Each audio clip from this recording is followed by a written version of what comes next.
And hello, Red Sox fans out there. How you doing, everyone? Seeing a lot of familiar faces in the chat already. Got a couple moderators here. Got some members trickling on in. What's going on, everyone? How you doing? Welcome to episode 21 of the BLEAV in Red Sox podcast. Ellis Burks, welcome for your second episode of the podcast. How you doing? All right, I'm doing great. Thanks for having me once again. And you're in Arizona right now, right? I am dealing with a dust storm right now. Man, speaking of storms, I'm in Central Florida. We just went through Hurricane Ian over here, and we did here in Central Florida. We got some flooding. We got a lot of rain, definitely a good amount of wind, but we did not get the worst of it. I mean, I don't know if you've seen the pictures in Fort Myers and everything. Just oh boy, in Fort Myers, where Terrible. The Red Sox have their spring training, they got absolutely destroyed. I actually have a couple of friends over in Fort Myers. Their cars were completely submerged. And when I say submerged, I'm not exaggerating. Like, they were literally underwater at one point. So, my friend, he showed us a picture. All the doors were open. Just inside of his car was just completely mangled. Just the seats were just completely destroyed. Well, I tell you what, prayers out to the people in South Florida. There's a lot of things they're going through, but this is one of the worst in a lot of years, many years. So my prayers out to them. Yeah, absolutely. Top three when it comes to the damages in Florida history. And definitely, maybe not to the level of a Hurricane Katrina. That was just a different animal in itself. But awful. We actually didn't go back to work today. I'm a teacher full time. And we were supposed to go back today. We ended up getting the whole week canceled last week. And there were still power outages at a lot of the schools in my county. So we couldn't go back. So back to work tomorrow. It'll be, it's always nice to have a break, but it's not the kind of a break you would, definitely want. You want a hurricane for the reason. But here we are. So, but again, yes, prayers out to everyone in Fort Myers. And but we do have quite a bit to talk about tonight. Ellis, we got some highs and lows to talk about tonight for the Red Sox this year. It's been, we talked about this last week, a disappointing season overall, but there have been some good moments. There have been some things that you can look at positively. And of course, there are some things negatively. So we kind of came up with our own highs and lows. So we'll kind of bounce back and forth of those. But before we do get into everything, we do have some sponsors for tonight's show, and BetOnline is our first sponsor. So really quick here, let me pull this up. Here we go. BetOnline, wherever you need to go for your betting needs, go check out BetOnline, whether it's Major League Baseball, basketball, football, MMA, boxing, you name it. Go check out BetOnline. Use the code BLEAV50, BLEAV 50. And you will get a 50% welcome bonus on your first deposit. BetOnline, go check it out. And also on this channel, we are partners with Prize Picks. Use my code GINGER. You get a 100% deposit match. You play against the system. You're not playing against other people. You're playing over unders.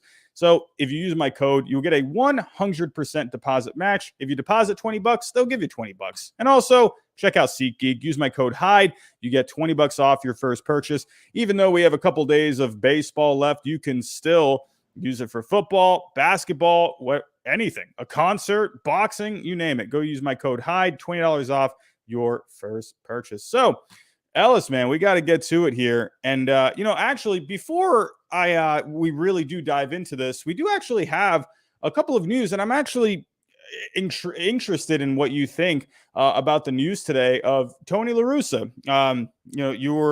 You were playing, and he was around like 10 years before you even started playing in the major leagues. What are your thoughts on Tony La Russa? He didn't necessarily announce his retirement today, but basically said he won't be coming back for 2023. What are your thoughts on Tony La Russa, on the White Sox and just everything? And what are your just thoughts on Tony La Russa in general? Well, my thoughts on Tony La Russa in general, great manager, Hall of Fame manager, been around the game, for years, made some, been managed some great teams. I mean, Oakland, Chicago, now in Chicago again, but I tell you what, he's one of the guys that's, he made his mark on the game. and he's going to be missed by a lot of people. But for health reasons, most importantly, I think that's the best move for him. Yeah, I agree. Anytime health is coming into play, that's, obviously the first thing you got to take care of. I think for when you're looking at it from a White Sox point of view, I talked about this a little bit. I did a stream last night talking about the Braves and the Mets. I'm sure you caught a little bit of that.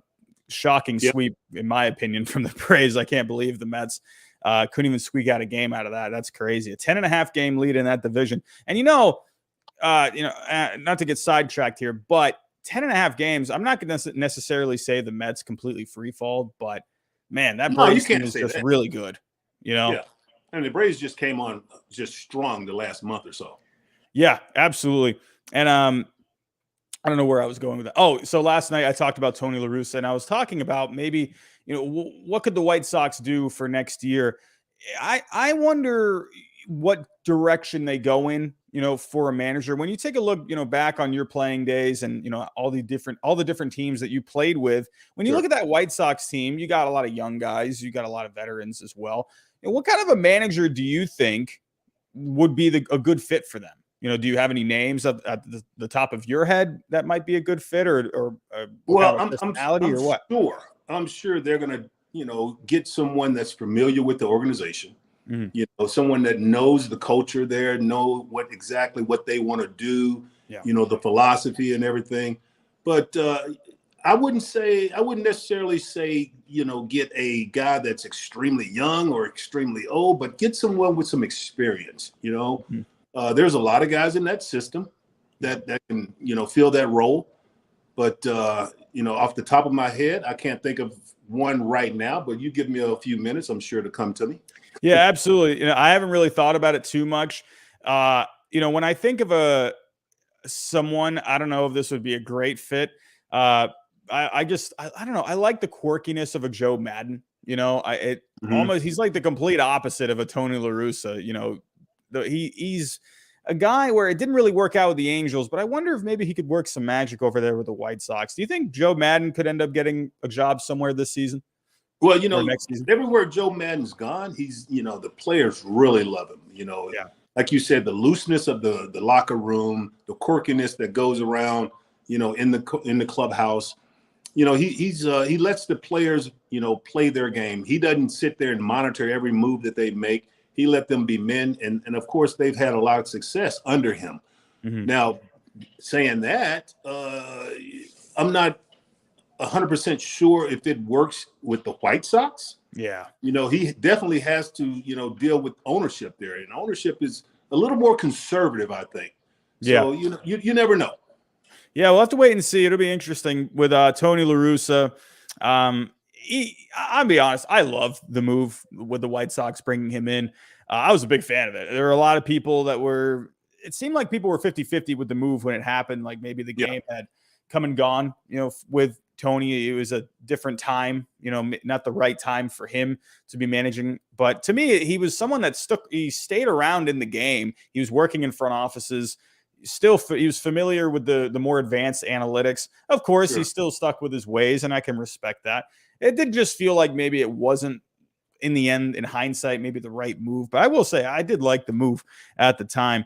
And speaking of Tony La Russa, St. Louis Cardinals, Albert Pujols just hit another home run. I don't know if you caught that, but I didn't see it. 703, and he has officially passed Babe Ruth all time. Did you ever get a chance to meet Albert Pujols anywhere by any chance? Any experiences with him? Actually, I don't. When I was in the American League, of course, he was just coming up to see him. I didn't get a chance to play against him or with him or anything like that. But I've heard nothing but great things about him from other players. Yeah. People in front offices, they have nothing but, the top-notch things to say about Albert.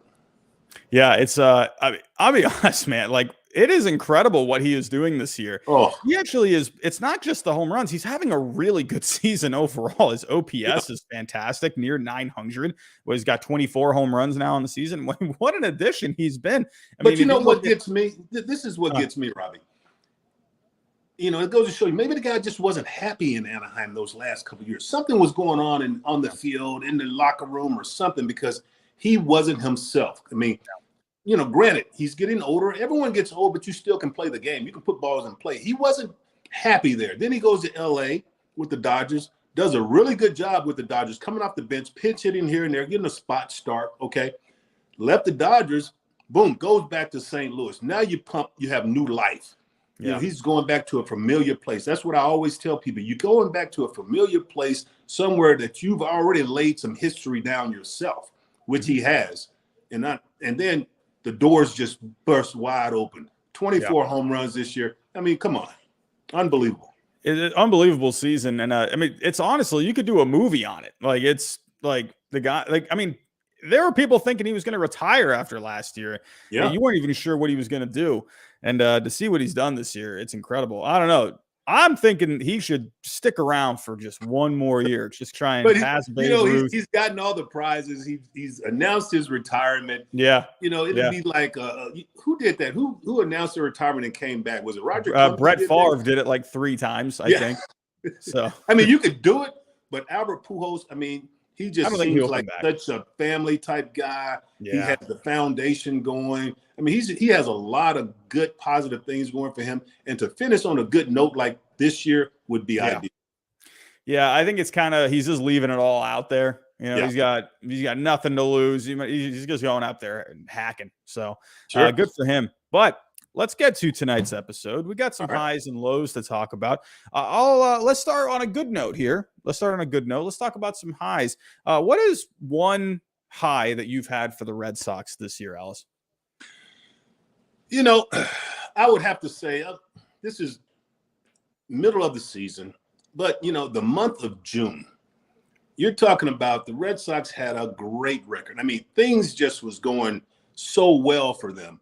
I'm talking about, scoring runs, quality pitchers, getting going 6-7 innings. And the thing about that June record was 20-6. And they made a serious move right there. I think at that time they had gotten up over 10 games over 500. That they just played so well as a team. And you thought nothing but good things were coming after that, Yeah, sluggish start. 9-13 in April and 14-14 in May, and then they just busted out that month. I mean, it was a great month. Exactly, 20-6. Yeah, and then we got some numbers here as well.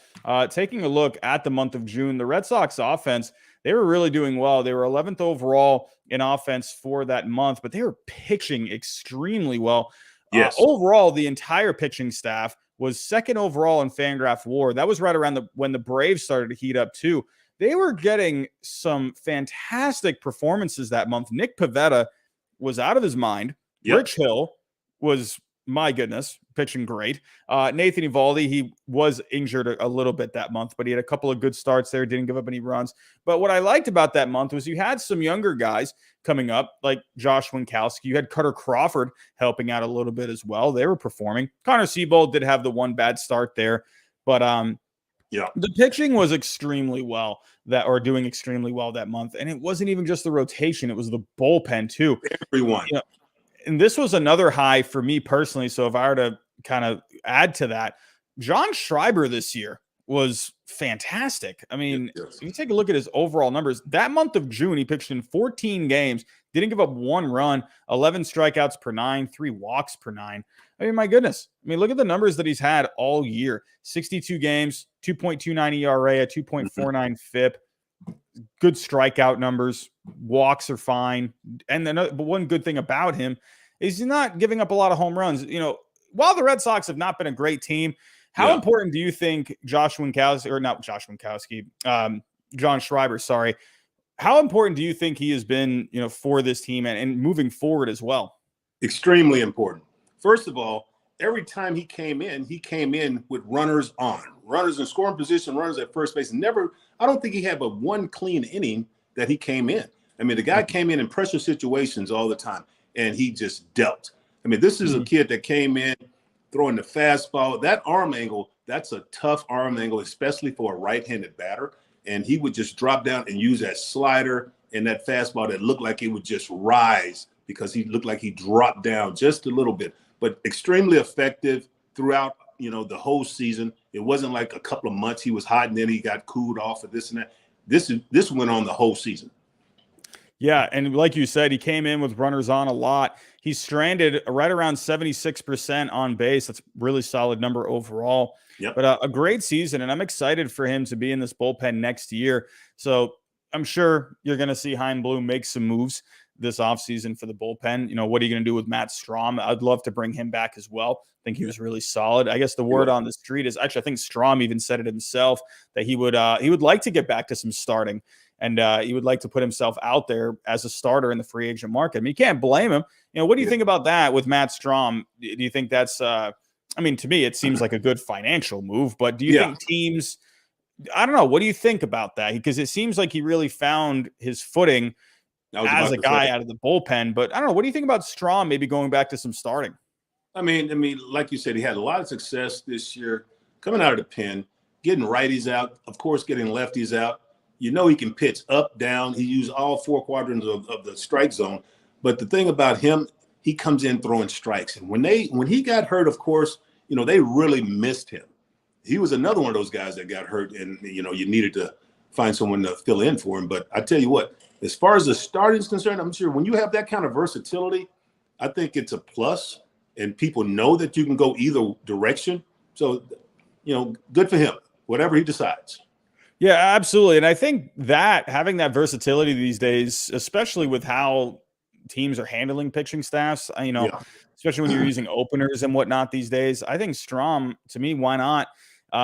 Sure, he had some injuries this year, but overall, he was a solid guy for the most part. He definitely had a couple outings that made his ERA get inflated there a little bit. This was a guy who had an ERA FIP in the low twos at one point. A couple of bad outings can ruin that for a reliever, but I'd love to have Strahm back. And what's another high that you've had for this year? Another high. I mean, I would have to say, some of the young guys coming in, filling in those roles throughout the season. Some of the younger players, even some of the veteran players that come from like a Refsnyder. We were talking about him earlier, but I would have to say, Refsnyder. Then you have to go, oh my God, there's so many good things. Let's start with Rob Refsnyder first, though. Love Rob Refsnyder. To me, I loved Jackie Bradley Jr. But when Refsnyder, I believe he's on the IL right now. I could be mistaken. Yeah, he is on the IL with back spasms right now. But with Refsnyder, he was someone that brought energy to this team when he came up. And came in on a minor league deal, and he was just contributing to this team. He was playing great defense. There was one game in Minnesota. He made a diving catch out there. Oh my goodness. That was easily one of the plays of the year for the Red Sox. But with Jackie Bradley Jr., he was struggling. And I was thinking, I'm like, man, I wonder, I know JBJ, fan favorite, but Refsnyder was just outplaying him in every way. I mean, look at these numbers over 57 games. Hitting over 300, had almost a 400 on base, almost a 500 slugging. I mean, these are really good numbers overall. He did the job this year, no doubt. Oh yeah, for a guy like Rob Refsnyder, he is a guy where he's bounced around with Yankees, Rays. He was going with the Rangers and the Twins a couple of seasons prior. 31 years old.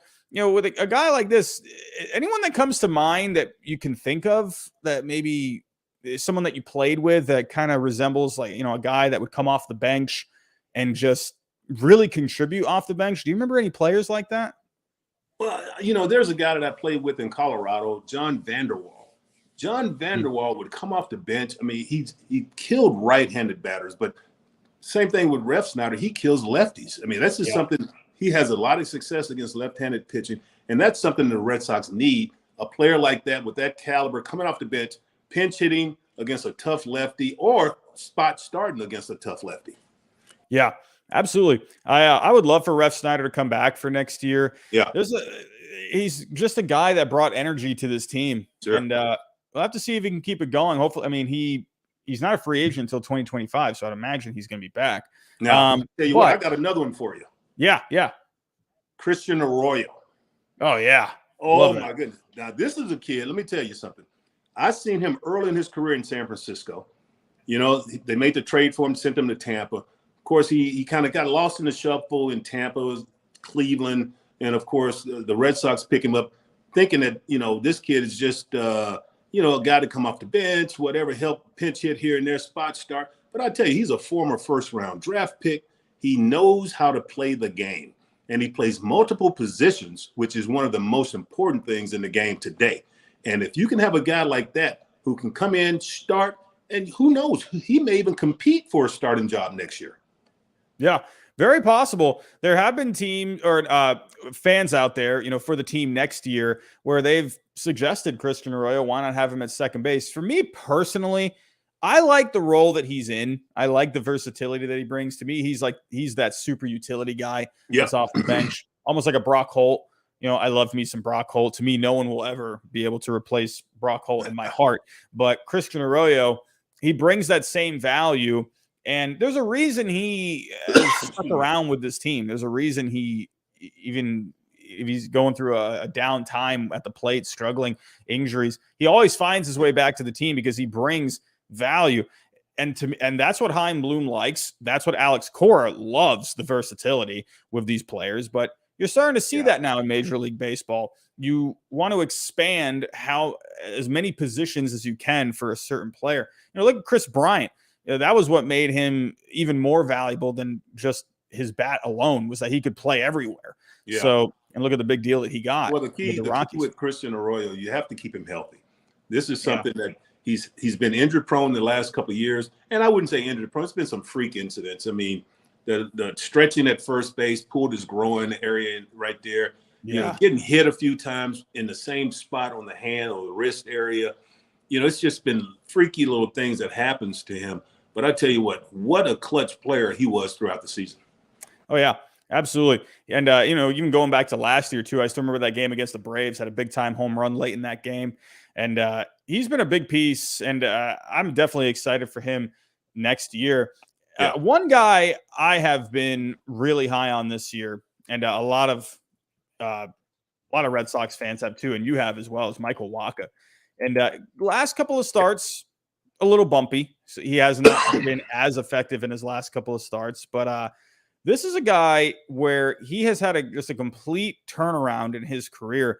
Now, one thing I do want to point out with Wacha is he has been extremely effective. But one thing that has helped him has been the shift. The Red Sox, if you go look at his numbers with the shift, they shift a ton behind him, like way more than he had his defense doing in the years prior when he was with the Rays and the Mets. But Michael Wacha has found a home here.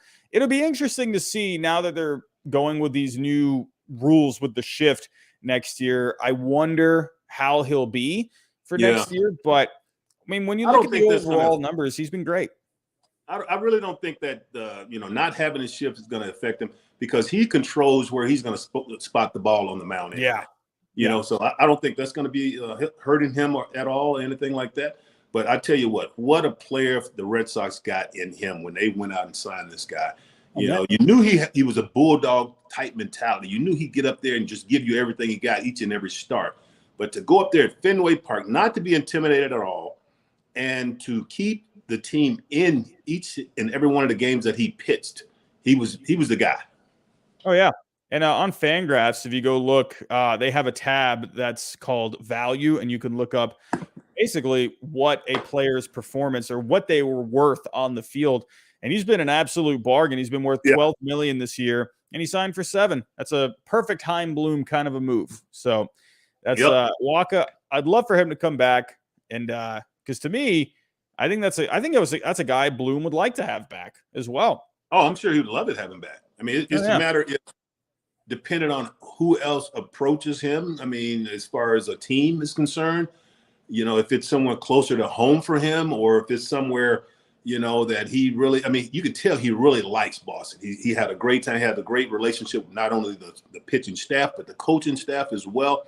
So, yeah, I can see him coming back for sure. Absolutely. And any more highs for you?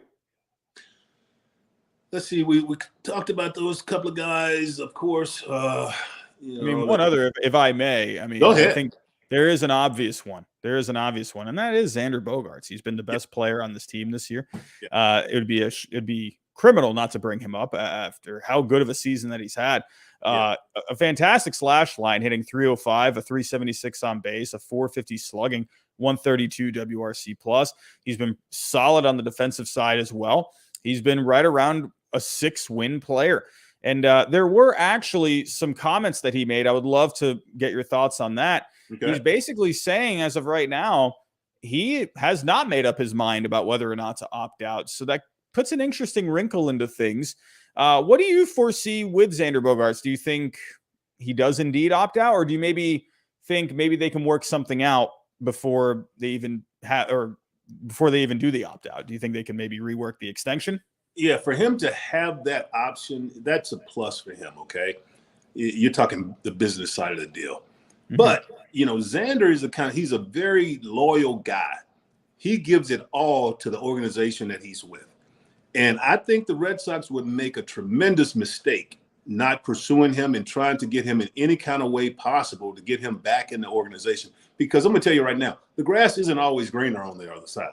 Yeah, I know that for a fact. You cannot sit up here and say, if you're very comfortable in a place and with an organization, if that organization decides not to bring you back and he's done nothing wrong ever in that city, you're talking about a positive influence everywhere he's gone, just in the community, at the ballpark, with the fans, everything. He's nothing but a top-notch kind of guy. That's who I want in the organization. I want someone that's going to represent the organization, and he's doing that to a T. Absolutely. And when you look at the numbers, there's really no reason to part with him. I mean, he's still on the good side of 30. To me, I don't see any reason why you couldn't rework some kind of a deal, bump it up to maybe 25 to somewhere from 25, 27 million per season. He's a guy as well. He's a fan favorite. Obviously, people in Boston love Xander Bogaerts. He's been there for his whole career. This is a guy you got to keep around. I don't see how you don't bring him back. And again, if he were to opt out and go after that kind of money, hey, good for him. At the end of the day, I want these guys to get paid. But to me, I think the Red Sox, they need to really put their best foot forward with him. He, like you said, he has been extremely loyal. Yeah. He's been around since 2013. I mean, this is a guy, he's won a couple of World Series now. I mean, and he still has the numbers in his favor, the age in his favor. I think it's a no-brainer, to bring him back, especially it'd be a huge mistake. I just think it'd be a huge mistake for them not to pursue him in that way. I think too, when it comes to it, sure, I love the numbers and the analytical numbers more than anyone. Mm-hmm. But at the end of the day, you got to look at the fan base. You got to look at just the culture of the clubhouse as well. He's a guy that is great for the clubhouse. He's almost like that nonchalant clubhouse leader in a way. He leads by example. He just goes out there. Example. Right. Yes. He just goes out there and he does what he needs to do. He does his job. And guys follow that. And I think, honestly, he has a great relationship with Alex Cora. He does so much. When that one season when Cora wasn't there, you can see there was a little bit of a difference defensively with him. And to me, I think it's just, you got to bring him back. Yeah, absolutely. Especially after the year that he's had here. Maybe the power numbers aren't as great as they've been in the past. He's down with the home runs this year, and especially from 2019 as well. But the fact that he's still getting on base, he's still collecting hits. Sure, the slugging and the power is down, but I don't know. You got to bring this guy back, especially because at the end of the day, you're trying to win ball games. Exactly. Sure, you could have him go, but your team's worse. Your team's worse without him. What are you going to do? You're going to put Story at short, and then you're just going to sign whatever, a second baseman or whatever out there. I don't know. To me, I think you keep Bogaerts instead of just going after someone like a Trey Turner, or Carlos Correa, or something like that. To me, it makes perfect sense to keep Bogaerts. Well, that's going to cost you even more money. Those couple. Yeah, exactly. So I think it's the right move all the way around to figure something out. Mm-hmm. And but before we actually, I want to finish the show with some high notes instead of negatively. So let's kind of turn our attention to some lows of this year. Let's I mean, there's quite a few. But I've picked out a few that have stuck out to me. But I'll let you go first. What is something that you have just not enjoyed this year? Well, you know what? We were talking about the highs of June. We're going to talk about the lows of July. Okay. You go from 20-6 in June, and then you go to an anemic 8-19 in the month of July. Yeah. And you're talking about from the beginning of July, you go straight to Chicago and you lose 2 out of 3 to the Cubs, who were playing extremely bad at the time. Then you go to Tampa, you lose one. Well, it's just, you split the series, 2 out of 3 in Tampa. Same thing in New York, 2 out of 3 you lose in New York. I mean, it's just that trend that continues on in the month of July. And that's when some of the injuries came about. That's when the numbers started going down. I mean, June was one of those months where you just think, okay, they had a great month. They're going to get it going, especially after the break. But no, that wasn't the case at all. Oh, yeah. And you brought up some numbers. So let me actually let me show you some numbers. In that month of July, absolutely dreadful. That month, you went 8-19. I mean, like you said, I mean, what in the heck happened? June, you were looking fantastic. And then just your season was over. At that point, you're done. As soon as you turn the page to July, you were just free falling at that point. You did not have a winning month at all after that. So taking a look, everything just went down the tubes. Injuries are definitely a big part of it, but they were 25th in offense that month. If we take a look at the pitching for that month, 27th overall. You had a 6.30 ERA for that month. And the FIP, not really that much better, 4.58. So it was that month. It was tough. Just watching, I was thinking, like, what is going on here? And as a player, I'm going to tell you. Tell me. I mean, you're still going out. Yeah, you're still going out playing the same kind of game. You're trying to get motivated. You're trying to get going. But, it's not an individual game here. This is such a team game, a team sport. And for the whole team to struggle during that course of the season, that whole month, you don't see that very often, especially with a team like the Red Sox with that caliber.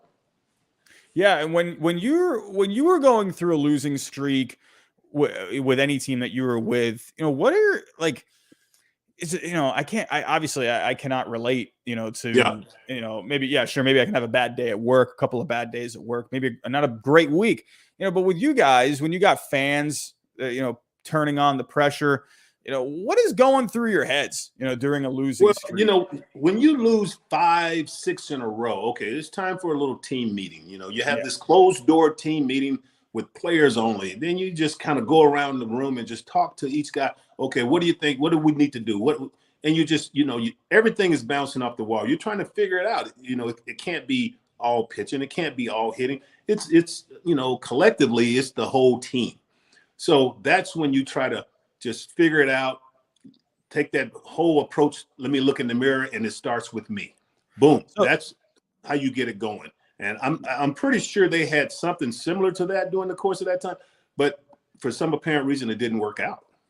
So during that, let's say you're having a team meeting, because I'd love to be a fly on the wall on these things, but if you're having a team meeting, what are you guys talking about? Are you talking about certain scouting reports? Or are you talking about maybe we're chasing fastballs too much? Yeah. Or is it those little things that you guys are bouncing off You talk about everything. You talk about, things that's been going wrong in the past. We're not getting guys over. We're not hitting with runners in scoring position. What do we have to do to change that whole narrative? We're not, the bullpen comes in the game, or starting pitching, you're not going past 5 innings or whatever. There has to be something that you have to, pitch guys differently, whatever the case may be, but you bring it to their attention. And, when things are right in front of you, you tend to do things a little differently. And I think, at that point, it didn't work out. So, and then you add on injuries with that, some key players. Then you got guys calling up from AAA. When they come in, sometimes you expect them to do the same job or something better, but the pressure is on the young kids. All of a sudden you get called up. Okay, is he going to make the difference? Like a Jaren Duran, there was so much pressure on this young man getting called up. You know, we need a spark plug. All of a sudden, you bring this kid up because he's fast, he can run, he plays solid defense, he's hitting well over 300 in AAA. But that doesn't necessarily translate to, boom, big leagues, Fenway Park.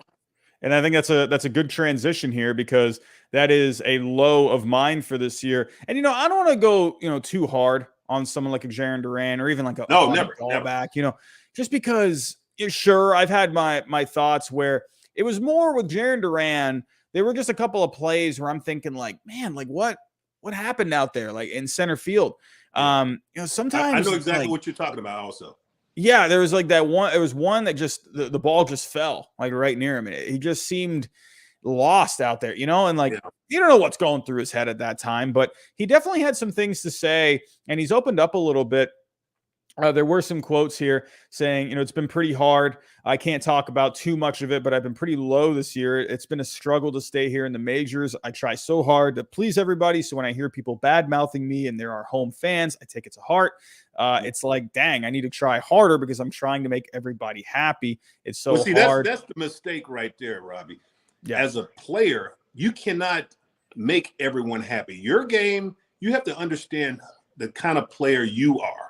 All right. You're not a home run hitter. You're a line drive guy that hits occasional home runs, you know, gap to gap or whatever. But you can't come up to the big leagues and try to change something different, get on base and, you know, just make things happen. You just have to play your game, be yourself. I mean, one of my former managers, Charlie Emanuel, used to always say, know thyself. Know what kind of player you are. Okay. That player can definitely help a club like the Red Sox, because you're going to get on base with your speed. You're going to make things happen. And that's the thing. Use that bunt. I for the life of me, I don't know why a guy with speed just totally eliminates the bunt, the hidden run, the hitting the ball the other way out of your game. Yeah. You have to implement that into your game. I don't care if it's analytical, you know, launch angle, all this stuff that they're doing now. You still have to play the game. That's what I'm talking about. I mean, everyone has their own strengths and weaknesses. And Jaren Duran, to me, he's always been that guy. He's a slap hitter. He's a guy that hits for the gaps. You know, He's got the speed. He's a fun player. And what I mean by that is just he does things that you don't really see a lot of these days. And I still think his game absolutely still works in today's game, where everyone wants to, you know, hit the home run or strike out these days. But I think with Jaren Duran, I mean, who am I? You know, I'm a dope that sits at my desk in my apartment. But I think if I were to give him some advice, I'm thinking you just got to keep it simple. You know, you just got to do what works for you. That's it.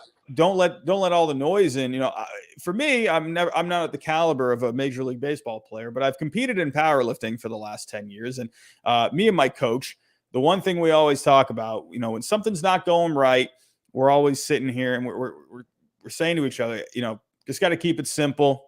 You know, stop thinking so much about it. You know, just you can't please everyone, right? Like that, you can't please everyone, right? And you know, that's what he was talking about, right? And I can understand when things are not going right. Like I've said, you know, I've competed many times in my sport, and there's times where I'm like, man, like what am I doing wrong here? Training's not going right. Something's not feeling right, and you start thinking about it so much. And the more you think about it, the more you overdo it, and then you know. You just get out of your game, right? And then you just keep going back to the drawing board over and over and over again. I think with him, he's got to keep it simple, you know. And I can understand the city of Boston. You were at one point a young player in Boston. Yeah. If you were to give one piece of advice for Jaren Duran, what would you tell him? I would tell him just be yourself. You can't please everyone. Go out and play the game that got you to the big leagues. You know, I watched him in AAA Worcester, and I seen him hitting the ball the other way, you know, playing solid defense, gap to gap ball, and occasionally he'll hit a home run. But don't get to the big leagues thinking automatically you come up in a situation where we're 2 or 3 runs down and you have to lift and hit a home run. No, you're just a piece of the puzzle to get on base and let those guys behind you do the damage. As a leadoff guy, I was always one of those guys. I can occasionally hit a home run. Okay, I knew that. But that wasn't my whole thing, to go up there and try to lift. And, you know, you can see it in a lot of swings nowadays. The head is gone. When the head goes, this shoulder dips, and everything is gone. You cannot hit like that. Not with the kids throwing the velocity that they have now, 95 and up. No chance you're going to hit that. If you hit it, it's going to be a pop-up, and you're going to be out anyway. So it's just a matter of being a little more conscious of staying middle part of the field, especially a guy like him with the speed that he has. I mean, the guy can run like crazy. I saw him hit a ball last year, and to me, it still was an inside the park home run, but they gave him a triple. But the way he bust out of the box and the speed that he accelerated all the way around the bases, that's the kind of excitement the fans are looking for. I was at that game, and to hear that crowd, that's what they've been missing. So that's all I would say to him. Go back to what you're comfortable with. Be yourself. Now, I do have a question about that, because I think that is great advice. One thing I think about, though, with teams these days, do you think he had so much success at AAA, and obviously the talent is there. He's shown it at the major league level. He has shown signs of it. Do you think it's more of the way teams are approaching him or scouting against him and game planning against him? Or do you think do you think maybe coaches for the Red Sox are having him do different things than from what he was doing with AAA, or could it be a little bit of both? What do you think? What do you think here? That's a good question. Now, the thing about that, teams will make adjustments on you, but it's up to you to counter that with your own adjustments. Okay, if they know my strength is middle end, they're not going to continue to pitch me middle end. They're going to start pitching me middle away off the plate to see if I bite. All right. If I'm not biting at that pitch, if I'm just, carving that pitch to right field, taking a little bit off my power swing to go with that strike pitch on the outer half to right field, that's eliminating that whole deal. So I'm adjusting to their adjustment. So that's, as a player, that's exactly what you have to do. You have to understand scouts are at the games every night. I mean, I was a scout, still am a scout, and I do things and I watch certain hitters and I watch how they approach. And if I see them pulling off the ball, I'm going to write in their report, hey, he's pulling off the ball. I'll just throw him middle away, breaking balls lower to middle away. Every time you're going to get him out because that's his first instinct is the turn. So as a hitter, you have to make adjustments along with not only the pitchers, the opposing pitchers, but what the scouts are putting on in their reports. Absolutely. And the one reason I ask if, maybe, coaches on your own team or, at the major league level are having you make adjustments. The one reason I asked that is because I was listening to Jordan Montgomery on CC Sabathia's podcast, and he was talking about how the Yankees, they wanted him to throw a different mix of pitches. Whereas he was talking about ever since he's gone to the Cardinals, they've kind of just let him do his thing, and he's had a lot more success with the St. Louis Cardinals. This was Jordan Montgomery. He was he was with the Yankees, and he got traded for Harrison Bader at the trade deadline. He was doing great with the Cardinals when he first went over. He's had a couple of bumpy starts in the last month or so, but it was an interesting podcast because he was talking with CC Sabathia. He was saying, yeah, the Yankees, they wanted me to throw this pitch on this count. They wanted me to throw, this breaking ball with this count. He just said it felt like it didn't feel natural for him. And then with the Cardinals, they've kind of just let him be. And do you think that happens a lot, like in today's game, where it's just maybe not a great fit, organizational wise with a player? Or like, I don't know. What are your thoughts on that? It happens all the time. I mean, every organization has their own philosophy when it comes to hitting or pitching or whatever. And they usually draft players that fit that, philosophy. All right. Now, you develop that throughout the minor league system, through rookie ball, A ball, AA, all the way up to AAA level. And if you know what, how this organization wants you to pitch, you're going to be successful in that spot. Okay. Maybe it doesn't work a lot of times. It's not going to be a perfect fit for everyone, but usually it is. Absolutely. And if we were to talk about, guys that are, making adjustments, one guy that has had to make a lot of adjustments, maybe not really on the field so much, but just with his life, trying to be on the field, Chris Sale. I mean, have you had as much bad luck as Chris Sale has had in the last couple of years? My goodness. Horrible this year, horrible moment. And it's not something that, is that he can change in his life, that's the simple little thing, like a line drive up the middle. Who expects it to break his finger, his pinky finger on his other hand? But, it's just one of those things, the incident with the bike or whatever, or the rib, everyone has those types of things that go on throughout the career. I mean, I was injury prone for a long time in my career, but I always bounced back. I made sure that, okay, this is not going to keep me down. This is not going to hold me back. I'm going to bounce back. And Chris Sale has done that throughout his career. And, there's other players that's been known to have injuries and injury prone, but, they always seem to bounce back. So, yeah, for him, he's going to bounce back and have a great year next year. It's just a matter of, just keeping him out there on a daily basis. Yeah, I think for Sale, it's just been a frustrating couple of years for him. You got to feel for the guy. Yeah. And then, there was the bike incident. A lot of people were poking fun at that one. That was because that one was just out of nowhere. It's like, what? Just a freak. But the first thing that did happen was the TV at AAA when he ripped the TV down from the wall. A lot of people thought like, okay, I love that competitive spirit. I love that fire that he's got. I love that he's just getting frustrated over his performance because I think he struck out a good amount of guys, but he was frustrated with his command in that outing. I got to ask, because that did happen a while ago. What were your thoughts on that? Him, like, I don't know if you saw the video. He was out there, he was in the dugout or the clubhouse, and you just see him, like, someone recorded him. He's ripping down this TV.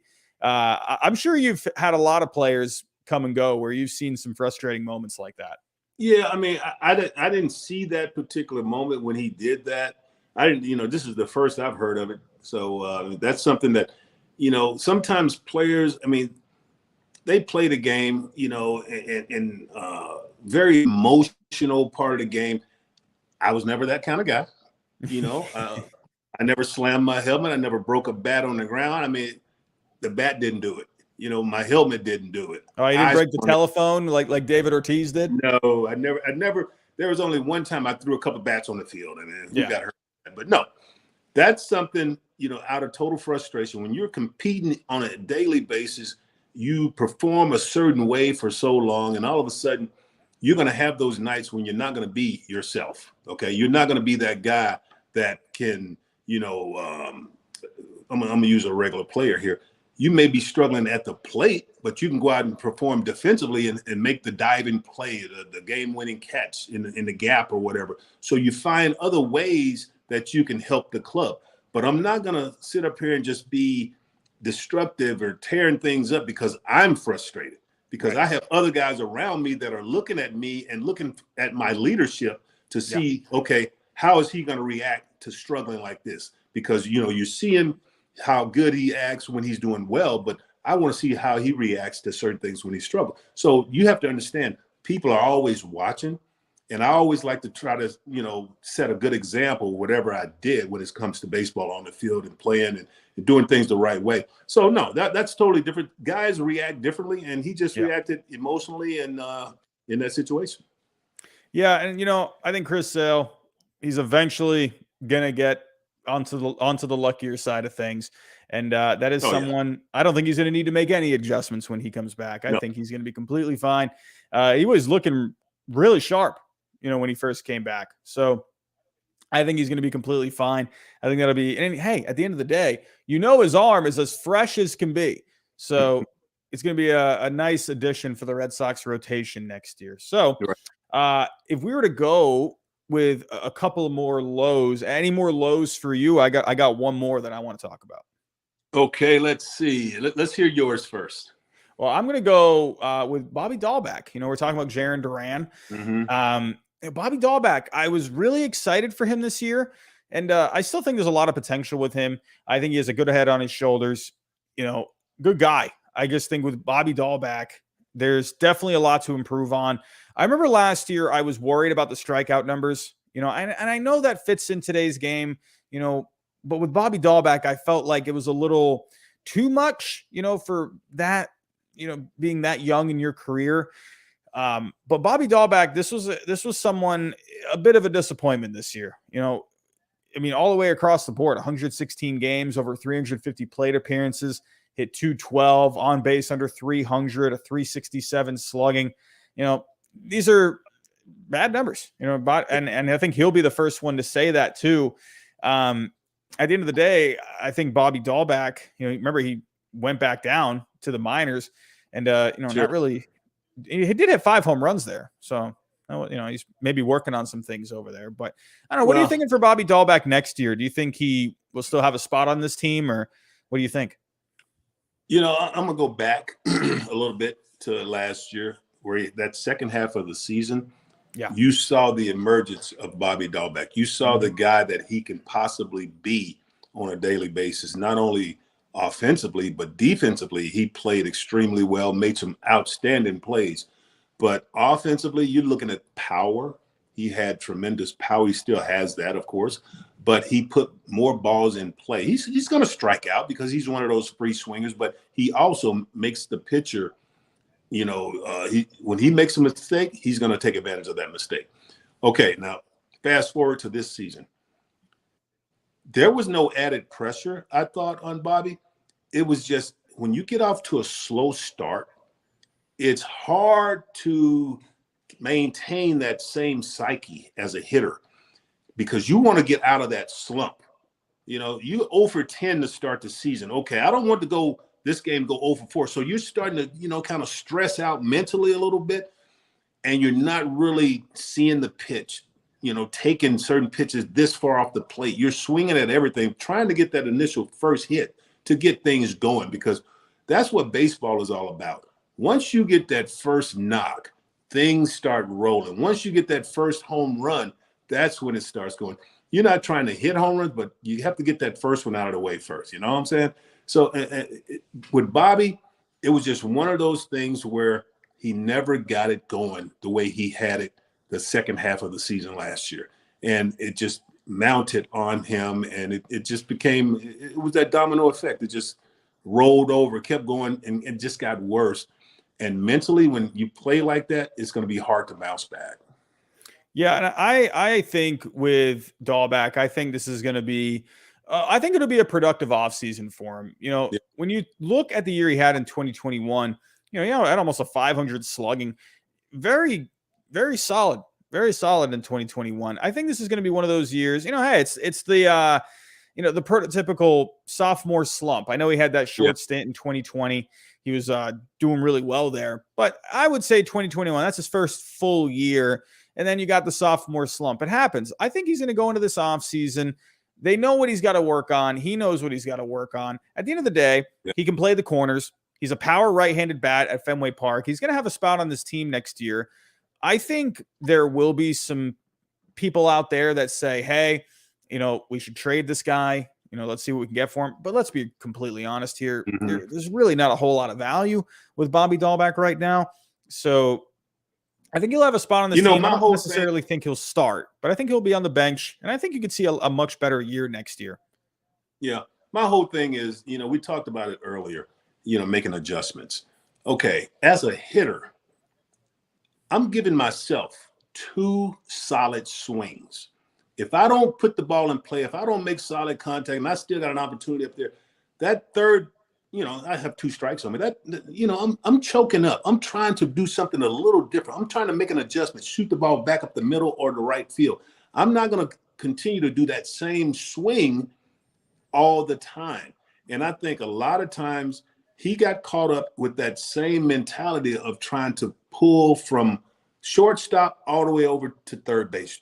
That's a small area. When you're talking baseball and being a productive hitter, you cannot be that productive when your sights are just set from shortstop over, because there's a whole other side of the field, up center field, all of right field, that are in play. And Jim Rice told me a long time ago, he says, kid, there's a lot of hits in center field and right field also. So don't be that dead pull hitter. Try to put the ball in play more often. And that was the best advice anyone had ever given to me about baseball on the field, is use that whole field. I mean, you have 2 foul poles. That's a lot of little acreage right there in the middle.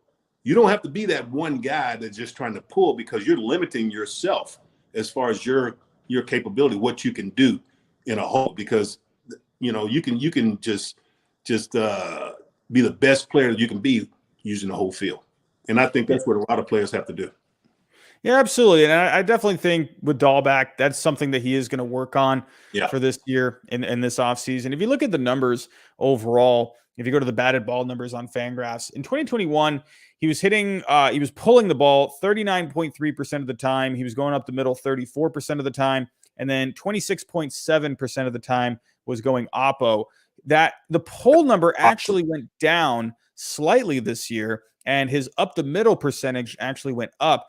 Do you think maybe, I mean, I'm just kind of looking at numbers here and making a bit of a guess, but do you think maybe he was, I don't know how you say it, maybe he was trying to use the whole field, but maybe he was just getting a little, maybe overthinking a little bit, and maybe just kind of got caught up in some bad habits? Well, I tell you, I mean, if something's working for you, I don't think it's a bad habit. Right. I think it's just a matter of, you have to be consistent with it. Yeah. And maybe he wasn't consistent enough with that particular approach, because I saw a lot of games this year where there was a lot of swing and miss. Anytime you have a swing and miss rate that's, pretty high, you're not going to have a lot of success. So, I mean, that's something you have to understand when I'm talking about approach. You have to change certain things, especially with 2 strikes. You don't want that K rate to just continue to climb every time. Yeah, because these pitchers these days, with the stuff you got, with the velocity you got, yeah, sure, maybe you can get into a couple, but at the end of the day, I mean, it worked last year in 2021, but these pitchers, these scouting departments, these guys that are running the analytics, they figured this stuff out, and they just attacked him this year, and they jumped all over his pull tendencies. And I think he tried to make some adjustments this year, but I think in the end, it's an off season where he's going to have to go to the lab, and he's just going to have to improve as a hitter overall. Sure. But I will say, I think he definitely could be a bounce back candidate next year. The power's there. Yeah. There is a good hitter in a Bobby Dalbec.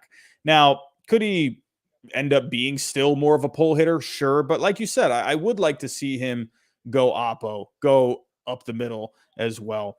Just be more of a complete hitter. Sure, get into a couple, pull a couple over the monster here and there. But, like you said, I think he needs to really expand that game this offseason. And, did you ever have any moments, during a season in your career where you looked back on your season and you're thinking, all right, I got stuff to do this offseason? Any off seasons like that come to mind?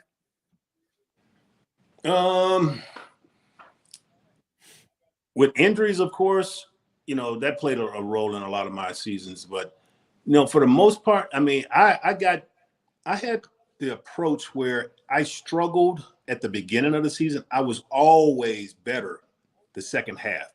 Yeah. My pops used to always tell me the cream always rises to the top. You may get off to a slow start, but that baseball card doesn't lie. What I mean by that, those numbers are going to be the same as you're used to having, no matter what kind of start you get off to. At the end of that season, my numbers were always 290, 292, 300. It was always right there. So that goes to the kind of player and the mentality and the approach that I took on a daily basis. And I think a lot of times that's the problem with players. They don't keep that same approach, because this is like a marathon. This is not a sprint. This is a 162 game marathon. You're going to have days where you totally don't feel it. You're going to look like, a totally different guy at the plate. But there are going to be other days you're going to be so locked in, and that's where that balance comes from. You never get too high on your highs. You never get too low on your lows. Just stay somewhere in the middle, and it will always come back, and, you're going to be that player. Absolutely. I couldn't agree more. And one more low I want to talk about before we finish on a high note.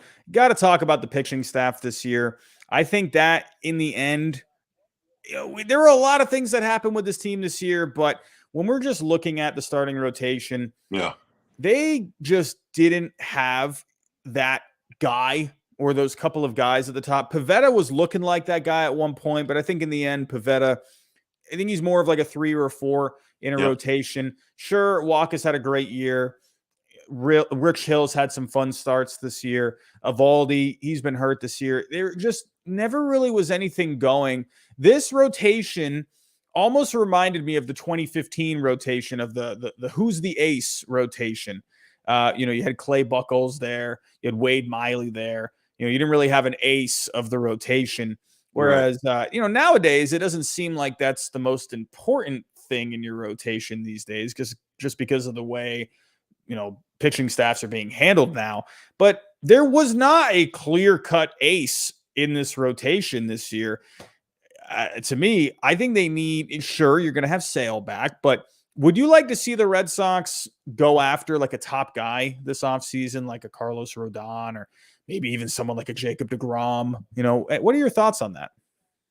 Well, I mean, you're definitely going to have to address that issue. It's always good to have more pitching than less, okay, when you're talking about quality guys. Of course, yeah. Well, why not? You go out, you're the Boston Red Sox. This is an organization that for so many years have been known to be at the top of your division each and every year. And for this season, this has been a very disappointing season for them, not only for the fans, for the organization, everyone, players, everything. So, yes, they will definitely address a lot of those issues and problems that went throughout this season.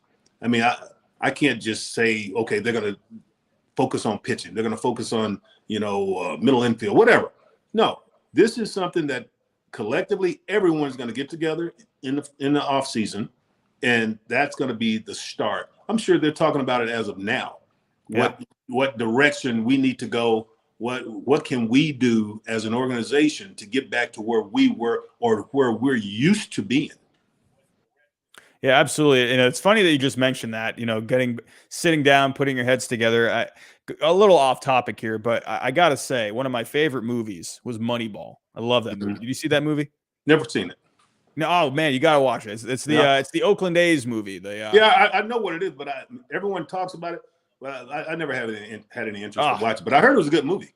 It's so good. I mean, they leave out a lot of things. They leave out Miguel Tejada in that movie. They leave out Barry Zito, Mark Mulder, and then Tim Hudson as well out of that movie. They left out a lot of important parts of that Oakland A's team.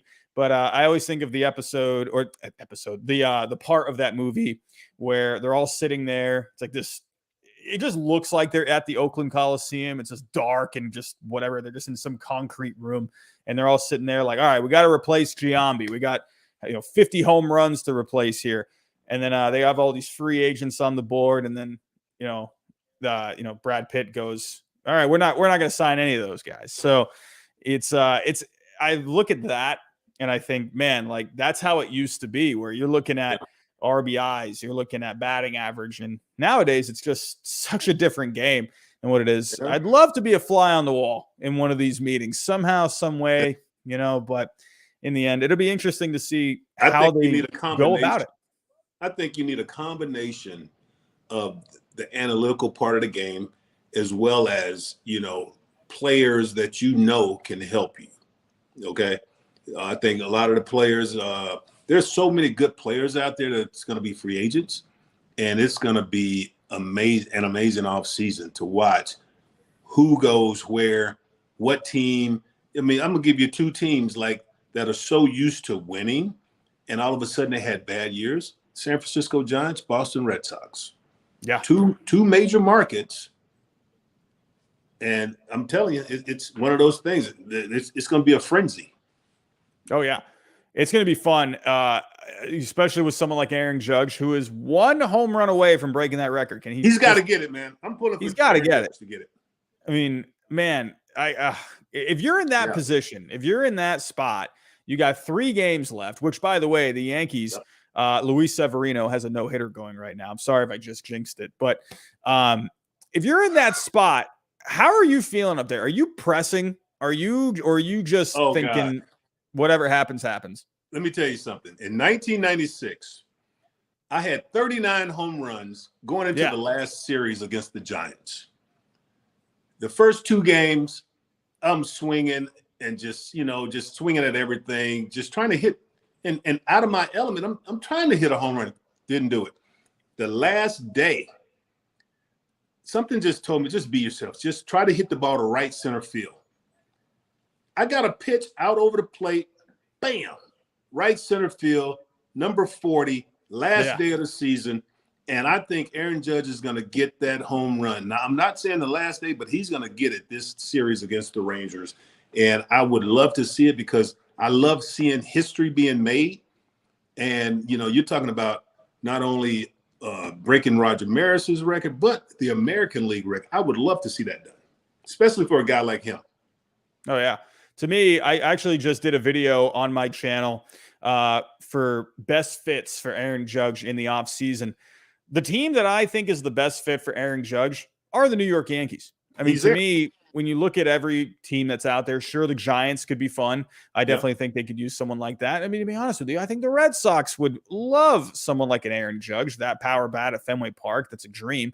But to me, he should be a Yankee for life. I don't see how he does not have a new contract by now. I don't see how. I mean, I understand he probably wants to test the market as well. But, man, it's just crazy to me that he is not a Yankee for life by this point. So, yeah, I don't know. I think there's no way that they're going to let Aaron Judge leave Yankee Stadium. Do you realize what the fan base would actually do? I mean, they would go crazy in New York if this guy breaks the record, first of all, wins the Triple Crown. I mean, that's something else that's on the watch as well. They can't let him go. I mean, that's another guy. He should be a lifer in New York. Oh, yeah. And I know Mets fans, with that Steve Cohen money, I know Mets fans, that would be their dream for Aaron Judge to come across the other side of New York. Wow. And my goodness, could you believe what the tabloids would look like? I mean, that would just be, oh, my goodness. That'd be worse than going to the Red Sox, wouldn't it? Oh, yeah, that too. I mean, that would be. I remember when Johnny Damon went to the Yankees. Yeah. That was. I had people coming up to me at school. I was 15 years old at the time. Right. I had people coming up to me at school who didn't even like baseball, and they're like, "Hey, heard you lost your guy Johnny Damon." I'm like, "How do you even know that? You don't even like baseball." And it's like, right. Everyone knew. It was like that was like the story. That was because you were at the height of that rivalry at that time. But, man, Judge to the Mets or even to the Red Sox, that'd just be a barn burner. But, getting back to the starting pitching, you do got some names here. DeGrom is going to test free agency. He's already talked about it. There it is. I guess I did jinx it. It was actually turning into a combined no-hitter, and that is now over. And the Texas Rangers are on the board. What's up with the Texas Rangers getting almost a no-hit by the Yankees? That happened last year with Corey Kluber and now this year. But you got some guys here. Carlos Rodon is going to be an interesting one. I know you've been paying attention to the Giants a little bit. Carlos Rodon, what a year he's had. I mean, I think this is a guy that definitely should get consideration for Cy Young. What do you think about Carlos Rodon? I think he's one of those guys that, a great bounce back season, health-wise, as well as just being filthy on the mound. You're looking at a lefty, first of all. That's another plus. When you can have a lefty that throws power, has power pitches, throws strikes, keeps you in all the ball games that he's on the mound, yeah, that's something else. I like that. Absolutely. It'll be very interesting to see where he goes. I would love for the Red Sox to hang on to Eovaldi.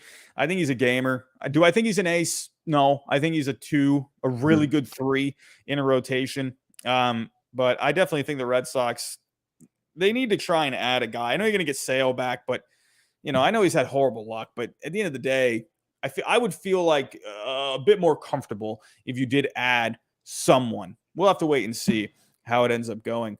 But we did say we were going to end this on a high note. And the one thing I do want to point out, the one thing I have enjoyed the most this year, the month of June was great. That was a fun month. I was really liking the Red Sox that month. That was also the start of my summer vacation as a teacher, so it was perfect. But I've really enjoyed the young guys coming up this year. I feel like we've seen some young guys trickle on in, but the Red Sox farm system has not been the most amazing over the last few years. We had Dave Dombrowski, get rid of pieces to bring in pieces to help win that 2018 team. But you haven't really seen a lot of excitement for prospects over the last few years. But this year, we've seen Casas, we've seen Bayo. We even saw Frank Herman come up, and I know he got he's not had a great start to his major league career, but whatever. He's a rookie. But I think that could be a key piece in the bullpen next year. You got some guys down in the minors right now, like Brian Mata's pitching really well in the minors. Right. I've really enjoyed the young guys. What are your thoughts on the young guys coming up and, just seeing actual younger players come up and be highly touted like they are? Yeah, I mean, a lot of times, when you're highly touted like that, the target is on your back. The pressure is on. You get called up to the Fenway Park or to Boston, wherever the case may be. You're going to feel the pressure. But let me tell you something. Those two guys that you mentioned earlier, Casas, let's start with him first. This is a guy that, didn't have a unbelievable AAA season this year because he got hurt. Solid, of course, but they saw the potential in him. And let me tell you something. You talking about power? This guy, all fields, power. I would love to see him at Fenway Park for 162. Yeah. He is something to watch. And the thing about him, he has that patience at the plate. He's not going to be up there swinging at everything. He has a great eye. He knows what he wants to do. He has that approach. And that's what I was talking about earlier. You have to have an approach. Know the situation. He's a big situational hitter with power. Oh, yeah. Love it. And the power with him, I've been watching his at-bats. Some of the home runs that he's gotten into, they're just lasers. Like he has just so much weight behind him. And my goodness, 250 pounds, 6'4". It is, man. And I would imagine, I wonder, I actually was listening to commentary the other night. And the one thing, I think it might've been Eckersley that was saying it. I don't remember if it was Eckersley or someone else in the booth, but I remember they were saying they feel like he takes too many pitches. They feel like he is too patient at the plate. What are I got to hear your thoughts on that. Like, do you think there's a time where you can be too patient, or do you think he should keep doing what he's doing? I mean, I've seen it at the major league level. I'm going to give you a prime example was Joey Votto. Early in Joey Votto's career, it seems like he would rather walk than to expand that strike zone this far and hit that ball on the inner half this close or the outer half. But he turned out to be a phenomenal hitter, power, average, everything. And I can see Casas in that same, breath right there. You're talking about like a Joey Votto, because he has that approach where he's taking balls off the plate, that are balls that he can normally swing at and shoot it to the left field and center field. He doesn't necessarily have to pull it. But at the same thing, he definitely, has an idea at the plate. That's what I like about him. Yeah, I love it. I love that someone that young, 22 years old, can you imagine, you're just in high school like 4 years ago and you're already playing at Fenway Park. My goodness. But crazy. He has a great approach. I mean, if you look at his spray chart here on Baseball Savant, it's a very small sample size, but I love that 3 of his homers have gone oppo, and he's extremely patient. I mean, if you look at the on base with him, when you see a 371 on base, granted it's over 89 plate appearances, that's a really good on base number for someone that's 22 years old. This is someone I think you will consistently see his on base right near or above 400 every single year. I think for him to have these kind of on base skills and the patience that he has now, I think he's going to end up having a really long career. Because that to me, it's especially in today's game, if you get on base, you're valuable. So to me, I think he's going to have himself a really successful long career. I can't wait to see what season he has next year. I don't know. Do you think it's crazy to say, trying not to be, too biased here? We're talking about our Red Sox, but do you think he has a good shot at getting Rookie of the Year next year? I mean, you could say that. This is like a taste for him to get up and just get a sample of the big leagues. This is what you're going to be facing. And I think it's going to get even better for him that he's going to be out of the American League East, not, you're not going to have as many games in the American League East. You're not going to be facing Toronto, New York, Baltimore, 19 times, per year.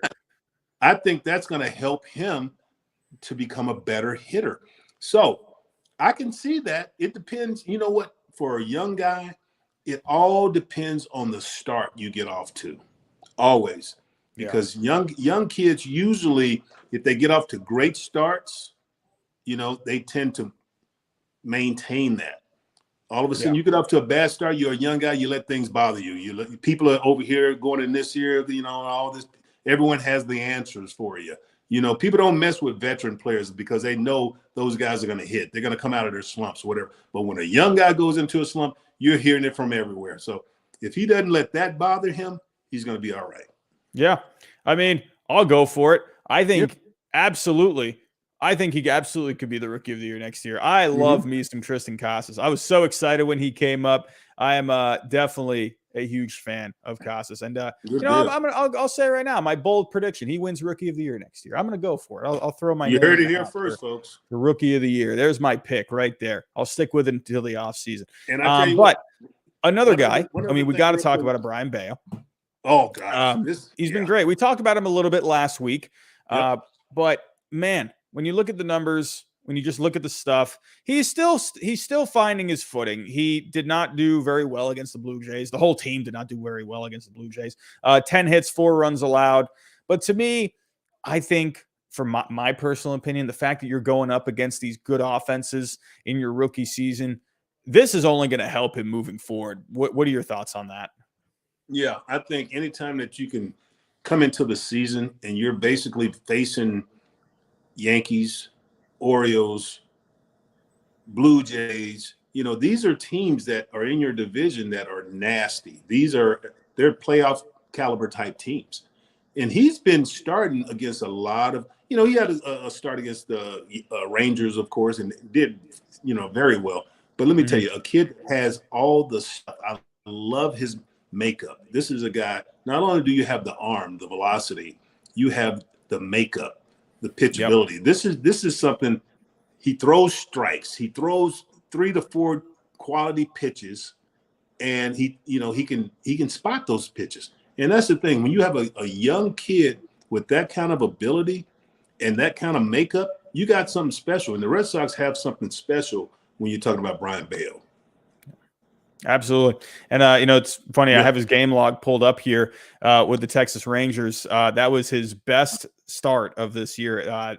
He had a game score of 72. It's not the best game score out there, but that was his highest one for this year. That was when he went 6 innings, struck out 5, only gave up 3 hits. But what I like about him is that he has consistently been going around 5-6 innings. He's had a couple of 4-inning starts, but he had a really good stretch there. He was in Baltimore, went up against the Yankees there, Cincinnati, in New York. He had a good stretch of starts there. I think Bayo is going to be really good next year. He seems like a guy to me, just the way he is out there. He works quickly.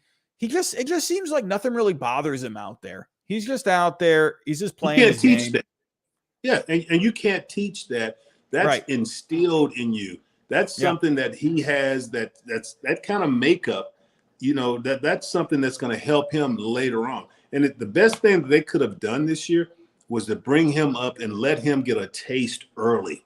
So anytime you can have a guy like that can get caught up and have success, he's going to have his down. I mean, he had some problems, of course, and he worked through it, and he got better. And long as you see that progress, and we did with him, he got better and better. Each start, it seemed like he got better. And when you have a guy like that, for me, you got something special.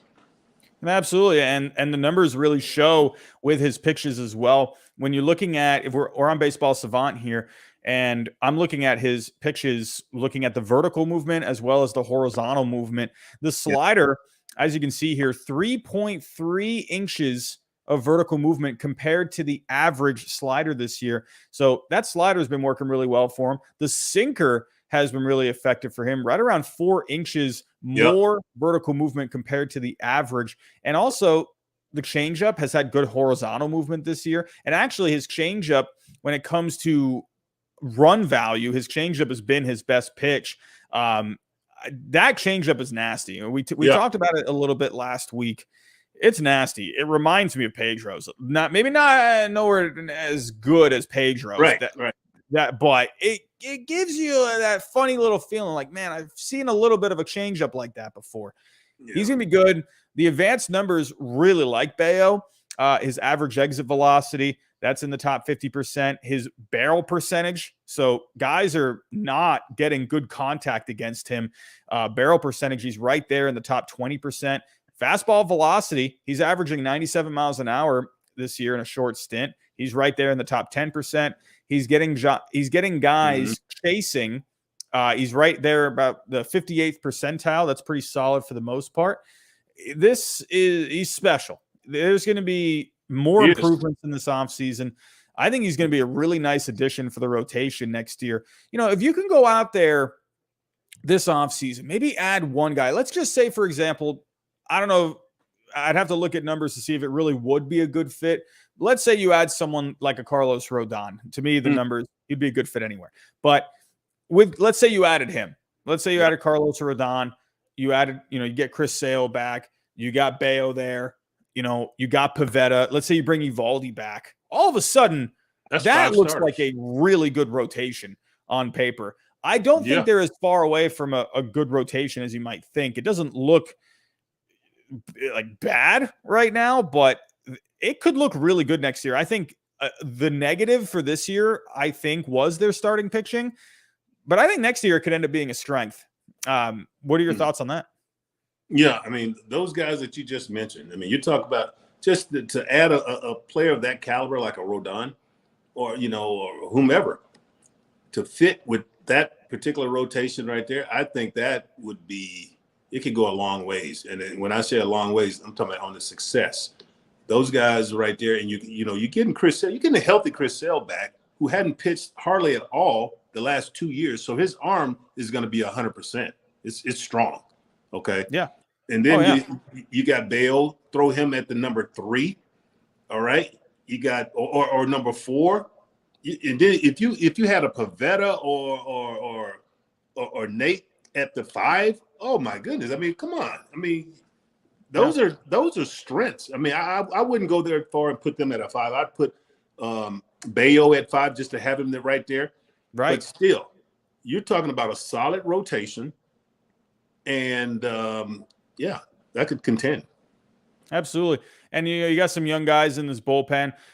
Frank Herman, I talked about him a little bit earlier.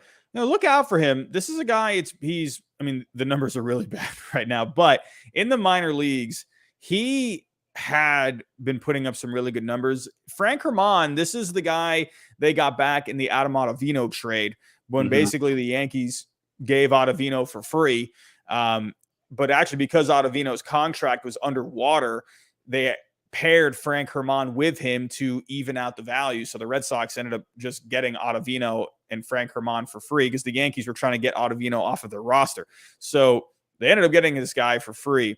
And this is a guy, he's got a 60 fastball, according to his scouting report. Good numbers in the minor leagues this year. Looking at his numbers at AAA, he had a 2.58 ERA, a 3.35 FIP, 10 strikeouts per 9. The walks could come down a little bit, but this is a guy who has good stuff. I think he definitely could use a bit more work when it comes to his secondary pitches, but look out for him in the bullpen for next year. Make some adjustments in the offseason. I think this bullpen could end up being pretty good. I think the Red Sox, honestly, it has not been a great year, but I think they absolutely could have a good team next year. And that's not being biased. No doubt. Like, I'm just looking at the talent that you have. And it didn't work this year, but I absolutely think this could be a really good team next year. Sure, you got some guys that, could be on the way out. Hopefully Bogaerts comes back. But in the end, those were our highs and lows. And Ellis, before we do get out of here, we actually do have some comments in the chat. We had a couple of super chats here. We had also, I want to point out, Aaron Judge the Goat. Thank you for signing up for a membership for the channel. Do appreciate that. And also, he left a couple of super chats here.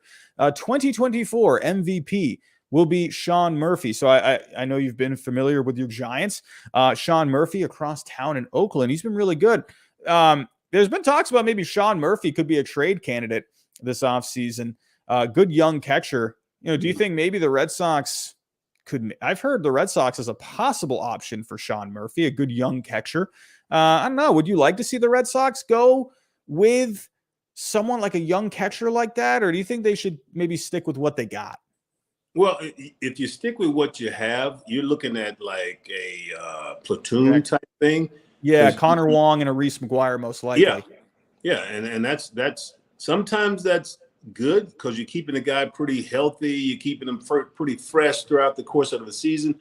But at the same time, you would like to get a solid catcher that can come in there and take command of the rotation.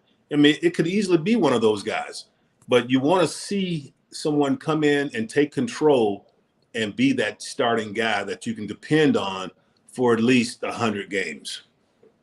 Yeah, Sean Murphy, I would not mind bringing him in. He is going to cost you quite a bit. His trade value is pretty high just based off of his age, based off of the position that he plays. You don't have a lot of great catchers in the game. Yeah. And he just puts up solid numbers, and he's under a lot of control.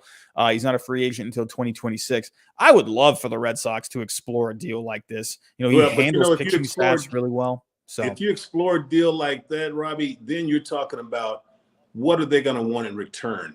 You're talking about a guy that has control up in, to 2026. They're going to demand a top guy. And the Red Sox are not in the driver's seat right now to lose one of their top prospects. I think you want to keep that core of young players, develop them a little longer before you decide, okay, is he a fit or not? Is this the type of guy we could trade and get something for? Or do you think this is the future of our club? Absolutely. It would definitely cost you a pretty penny. Now, Ellis, I don't know if you're familiar with this site. I have it. Here, let me pull it up here. It is called baseballtradevalues.com. Are you familiar with this website at all? No, first I've heard of it. I'm telling you, don't go on here because you'll get addicted to it and you'll be on here for like 5 hours. But it is a trade simulator.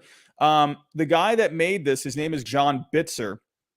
And basically, it puts into what he does here for all of these players. He has an algorithm where it takes into account of a whole bunch of different factors. Obviously, how good of a player you are, but your age, what position you play, your projections, how much money you're making, how much contract control you have, and so on. And he puts it all into a formula, and he spits out a value. And teams have actually they use a very similar algorithm to what he uses. And it got a lot of attention this year with the whole Juan Soto thing. This has been around now for like probably a good 3-4 years.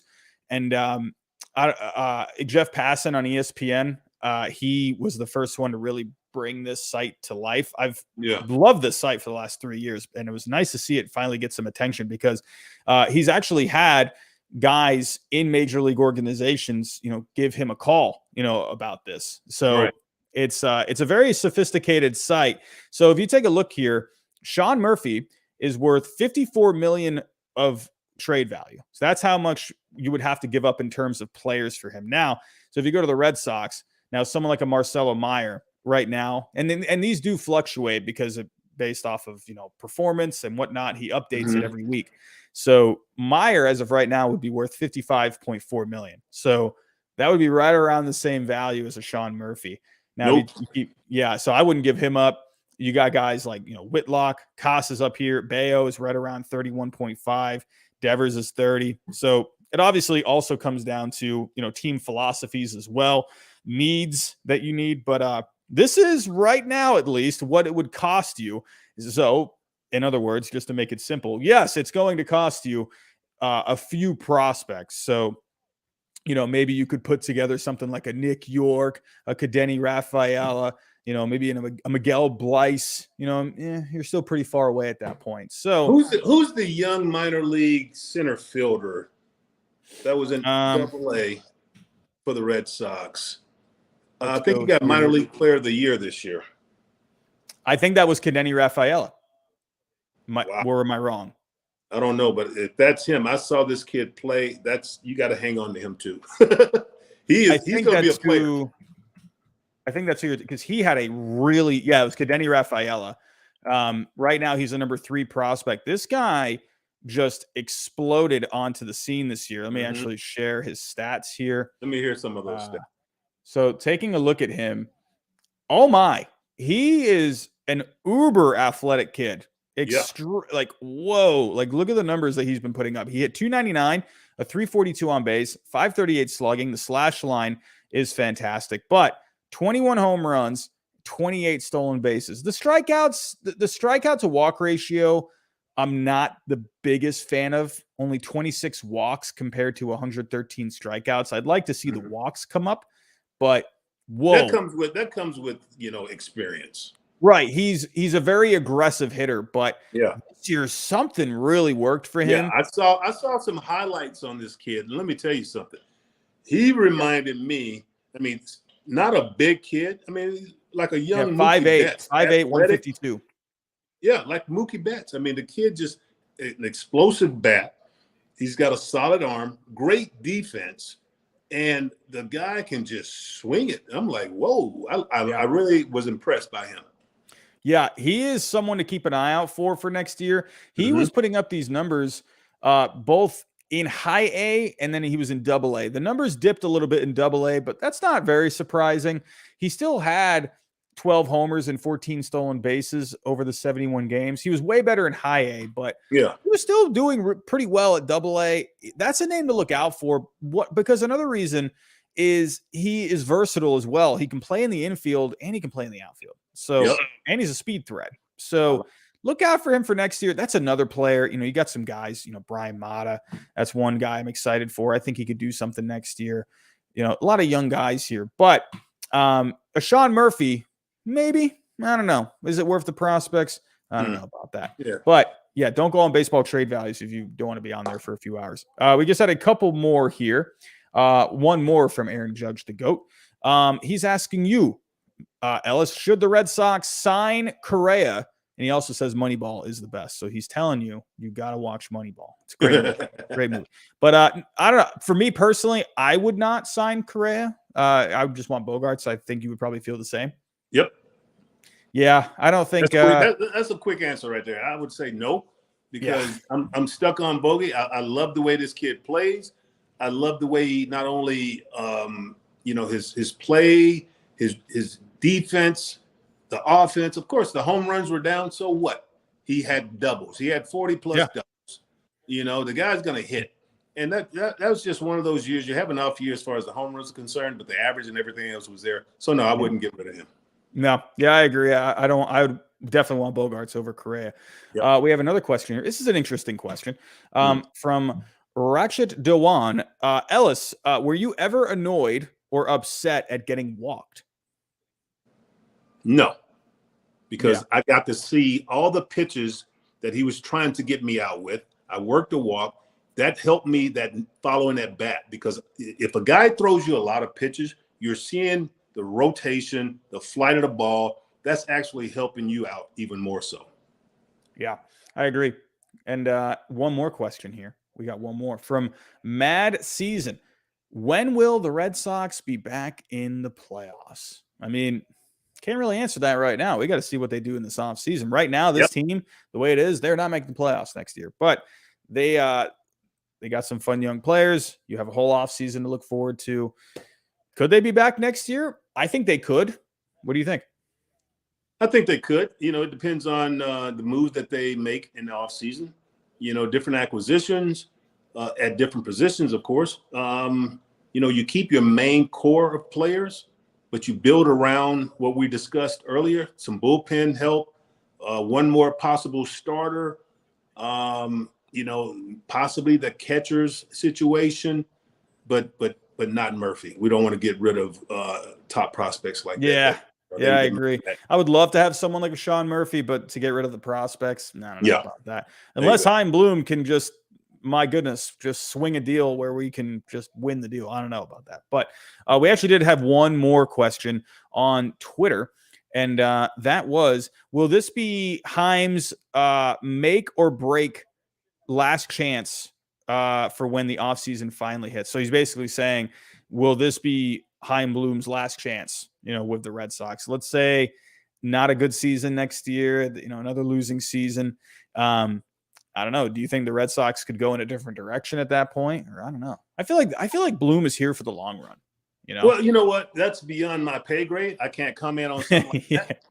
But we'll leave that to front office and whoever else, ownership, and whoever else decides to address that. Yeah, I know it's a little too early to ask a question like that. Me personally, I think Bloom is here for a while. I think sure, it was not a good season this year, but look at what he's done with the farm. You know, he has really improved that farm. Sure, no winning this year, but look at what you did last year. You get as far as you did, and you were in it this year and up until the All-Star break. You were right there. You had a wild card spot at one point. But no, I think Bloom is going to be here for a little while. I think fans are. That sounds more like a question out of frustration than anything. But everyone, that is all we have. We ran a little long here tonight, but man, we had good conversation here tonight. A lot of highs and a lot of lows for this year. But we will be back next week. We'll have something else to talk about. We got the playoffs starting in a couple of days. I mean, my goodness, we got 2 days. It's crazy how it feels like a drag of a season when you get past the deadline. You got the dog days of August and then September, the first few weeks of September, they feel long, but then all of a sudden the playoffs just come out of nowhere. It feels long if you're not in the playoffs. If you're not that too, it has felt like a drag. The second half. Sure, I've had some fun. I've had the games on. Background noise. Seeing what's going on, paying attention to some young guys. But it, it's not been fun. Last year, oh yeah, I was checking every single box score as much as possible. Maybe not as much this season, but yeah, it's. I agree. When you're winning, it's that much more fun. That's right. But all right, everyone. Thank you for stopping by. Don't forget about our sponsors for tonight's show. Bet online, use the code BLEAV50 and you get a 50% welcome bonus. Don't forget about our partnerships with SeatGeek. Use my code HYDE. You get $20 off. And don't forget about Prize Picks. Use my code Ginger and you'll get a 100% deposit match. Ellis, I want to thank you for coming on for your second episode. Another solid episode here. We'll be back next week to talk about something else with the Red Sox. We'll be talking about the playoffs. At that point, I think we'll be at least will the wild card round be over at that point? I think the wild card starts on Friday. And then I think it could be over by Monday. We'll have to keep an eye. We have they all should be ending on Sunday. So we'll definitely have some playoff baseball to talk about. So that'll be fun. So, sounds good. All righty. Well, everyone, thank you for stopping by. We'll see you next week. And Ellis, thank you again. Thanks a lot. Talk to you later next time.